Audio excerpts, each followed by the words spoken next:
एक अच्छा जीवन पैसों से मिलता है, मुझे ये लगता था कि पैसा मेरे पास है तो सब कुछ मुझे सैल्यूट करेंगे, सब मुझे रेस्पेक्ट देते हैं और पैसे से सब कुछ खरीदा जा सकता है। पैसा जिंदगी के लिए बहुत जरूरी है।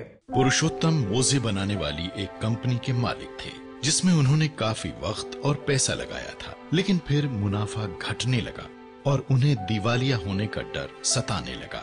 ओवर कॉन्फिडेंस, हर बात में विक्ट्री पाना है, हर बात में कामयाब, अपने बलबूते से, अपनी ताकत से, अपनी मेहनत से कामयाब होना है करके इस तरह मैं जोश से, जुनून से काम करता था। लेकिन फिर भी मैं अपनी फैक्ट्री को नहीं बचा पा रहा था। वो अपने कारोबार को बचाए रखने के लिए जूझ रहे थे और इसी कश्मकश के दौरान वो अवसाद में डूबते चले गए। क्योंकि जब फैक्ट्री डूब रही थी, मेरा करियर डूब रहा था, वो जिसमें मैं इतने साल लगाए, इतने पैसे हमने लगाए, वो परेशानी मेरे मन तक पहुंच गई। पुरुषोत्तम सिर्फ डूबते कारोबार से ही नहीं जूझ रहे थे, उनकी निजी जिंदगी भी प्रभावित हो रही थी। पत्नी के साथ भी ख्यालात नहीं मिलती थी, उनसे भी मेरे ख्याल नहीं जमते थे, मैंने कभी उनसे प्यार नहीं किया। अब पुरुषोत्तम लगातार नाराज और गुस्से में रहते थे। वो अपनी पत्नी से भी बुरी तरह बोलते थे। तो इन स्थितियों से उबरने के लिए उन्होंने दवाइयां लेना और ज्योतिषियों के पास जाना शुरू कर दिया। एक दिन वो घर लौटे तो उन्होंने कुछ ऐसा देखा जिसने उनका गुस्सा और भड़का दिया। तो मैंने घर पे पवित्र शास्त्र बाइबल करके एक पुस्तक को मैंने देखा, जो पहली बार मैंने अपने घर के अंदर देखा। और जैसे मैंने खोला तो मैंने देखा ये बाइबल, इसके अंदर होली बाइबल करके नाम लिखा है। और मैंने जैसे उठाया, पढ़ा और मुझे बहुत गुस्सा लगा। मैंने अपनी पत्नी से कहा कि ये गलत है, हम लोग सिंधी हैं, हम लोग इन बातों पे विश्वास नहीं करने चाहिए हम लोग को। और मुझे इतना गुस्सा लगा कि मैंने उस बाइबल को फाड़ कर अपनी पत्नी के चेहरे पे मार दिया। पर पुरुषोत्तम की पत्नी शांत रही, जो ईसाई धर्म में आस्था रखती थी। वो जानती थी कि उनके पति थके हुए और निराश थे, तो उन्होंने अपने पति से पूछा कि क्या वो एक और विकल्प को आजमाएंगे। फिर वो उन्हें एक पास्टर के पास ले गईं। जब उनके साथ गया तो उन्होंने मुझसे पूछा करके, आपको क्या प्रॉब्लम है? मैंने बताया मेरी पूरी जिंदगी प्रॉब्लम है, मैं नींद की गोलियां लेता हूँ, मुझे बीमारियां हैं, रात को नींद नहीं आती है, गैस का प्रॉब्लम है, एसिडिटी का प्रॉब्लम, मैं खाना नहीं खा सकता बाहर का, 3 बार मैं हॉस्पिटल में भर्ती हो चुका हूँ करके। तो उन्होंने बोला आप ठीक हो जाएंगे, आपको सिर्फ विश्वास करना है। जब पुरुषोत्तम ने अपनी समस्याएं पास्टर को बता दी तो पास्टर ने उन्हें परमेश्वर के बारे में बताया और उनसे इस बात पर विश्वास करने को कहा कि परमेश्वर सब कुछ ठीक ठाक कर देंगे। पास्टर ने उनके लिए प्रार्थना की और जब वो ऐसा कर रहे थे तो जैसे मुझे उन्होंने प्रार्थना किया, मेरे शरीर से कुछ जा रहा है करके मैंने कुछ फील किया ऐसे, लेकिन मुझे पता नहीं क्या है कुछ।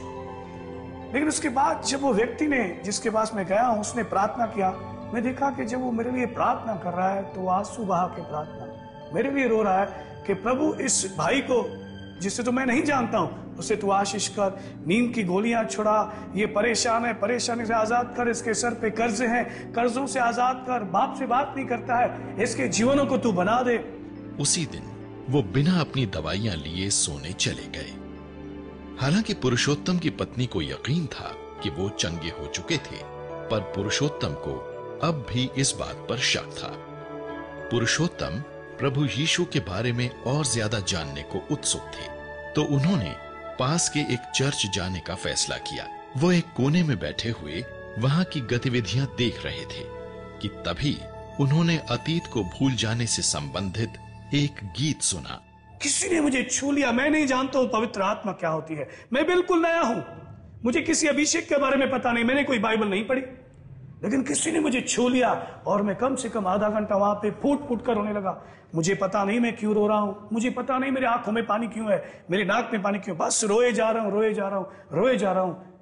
लेकिन एक बात थी, मैं उसे नहीं जानता था, वो मुझे जानता था और उसे इंतजार था कि कब ये मेरे पास आएगा और मैं इसे छू लूंगा, और उसने मुझे बदल दिया। जब पुरुषोत्तम चर्च से निकले तो वो एक बदले हुए इंसान थे। घर पर उनकी पत्नी को उनमें अंतर नजर आया। लेकिन मैंने एक शब्द कहा, तेरा यीशु सच्चा है, और वहां पर वो आंसू बहा बहा कर रोने लगी। उसने कहा 4 साल से इसी शब्द का मैंने इंतजार किया है कि मेरा पति भी उस परमेश्वर को माने जिसने आकाश और पृथ्वी को बनाया, जिसने सबको बनाया। और जैसे हम उसके पास आते हैं हमारा जीवन बदलता है। 4.5 साल के बाद मैंने पत्नी से पहली बार प्यार करना सीखा। मैंने नहीं किया, लेकिन उसने, जिसको मैं जानता नहीं, उसने मुझसे करवाया। ये एक अद्भुत बात है, जिसको मैंने कभी कुछ चीज नहीं दी, जिससे कभी मैंने कुछ मांगा नहीं, उसी ने मेरे जीवन को बदला।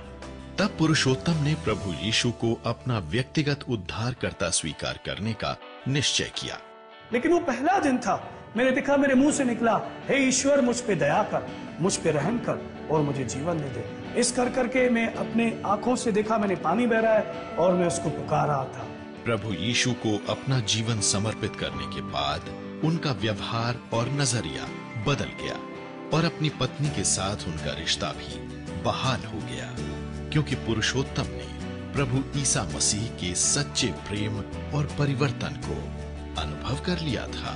प्रभु यीशु मसीह में आने से एक काम हमें करना पड़ता है, उस पर विश्वास।